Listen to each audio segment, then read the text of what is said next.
Buying your first home server often feels like a high-stakes gamble where you have to choose between a shiny new underdog and the expensive old guard that everyone tells you to buy just because it is safe.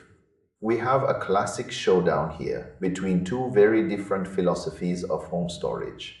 On one side, you have a newcomer that is absolutely crushing the hardware game for a price that feels almost too good to be true. I am talking about a machine that comes with a beefy 8-core processor and 4 GB of memory right out of the box. It even features a dedicated chip for artificial intelligence. This little digital brain automatically sorts through your massive pile of family photos. It finds faces, recognizes scenes, and tags locations without you lifting a finger. It even has a high-definition video output so you can plug it straight into your television to watch your media.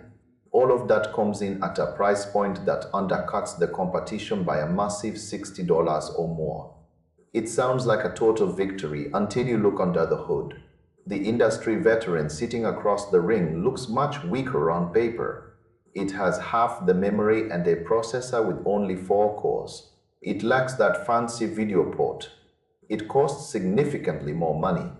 You might look at the spec sheet and think the choice is obvious, but hardware is only half the story. The veteran runs an operating system that has been refined for over a decade. It is smooth, polished, and incredibly deep. While the budget-friendly newcomer only has about a dozen apps you can actually run on it, the established player gives you access to over 100.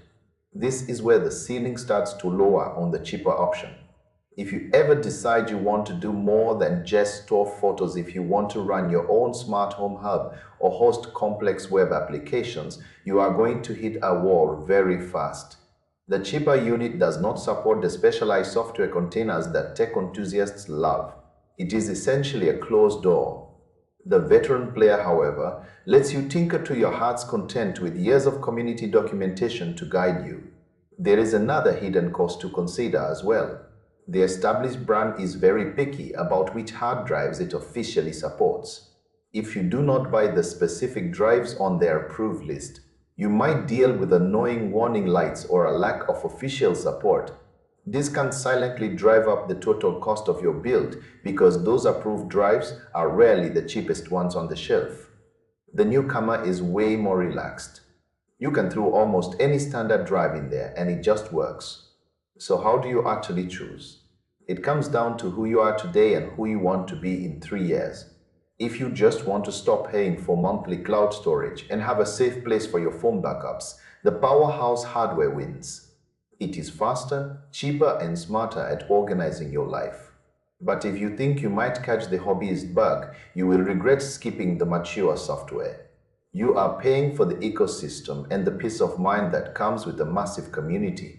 One is a finished appliance that does exactly what it says on the box. The other is a platform that grows alongside your curiosity. You have to decide if you want the best machine for your money right now or the best foundation for your digital future. It is the classic battle of raw power versus refined wisdom.